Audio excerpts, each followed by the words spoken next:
would you define enrollment? Define what you mean by enrollment. We are giving you the numbers of individuals who have chosen a plan.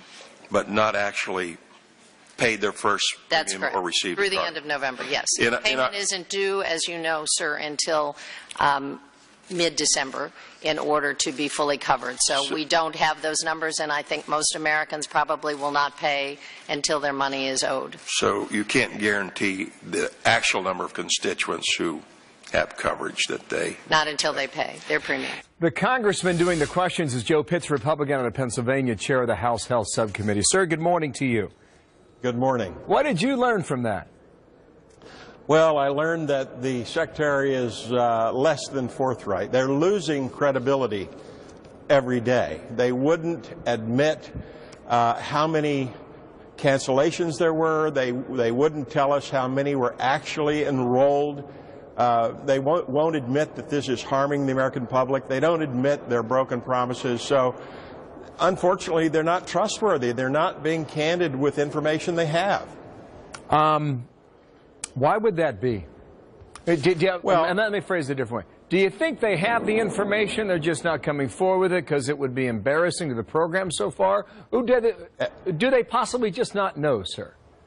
I think they have a lot more information than they're giving us. That has been the case in the past.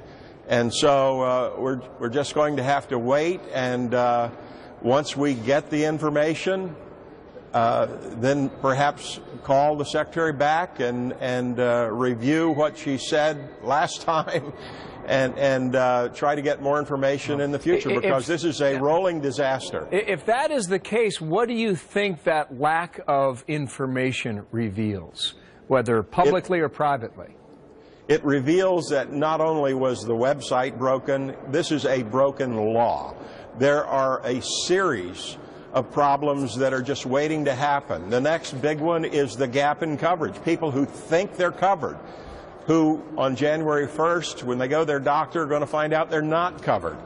And that's going to create real panic. So we're just going to stay... Let me ask you about that. Do you have a number or an approximation for the number of people who may be a victim of that scenario in January?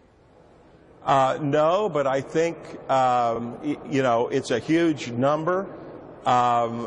We don't actually know. We know, for instance, that all the state high-risk pools are being canceled, so people with pre-existing conditions will lose their coverage on the state high-risk pools. We know the federal insurance program is going out of existence on the 31st, so there will be probably hundreds of thousands of people with pre-existing conditions who are not covered. So you're saying hundreds of thousands of Americans next month will find out that they thought they were covered and they're actually not?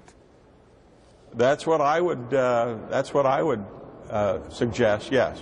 The administration will argue Massachusetts did this, and it took them a year, and eventually they got their wheels underneath their cart. Do you think that could be the case here? I do think they will get the website fixed and the process fixed so that people can sign up. The problem is a lot of the younger people will choose the fine of $95 rather than premiums going up several thousand. You will see a death spiral occur if that happens, and rates go up next year. You'll see small groups canceling plans. You'll see, you know, many, many more people losing coverage than the 5 million so far. So there are problems coming down the line, not to say anything about the cuts to Medicare Advantage to seniors and other cuts that they have in the system. Hundreds of thousands.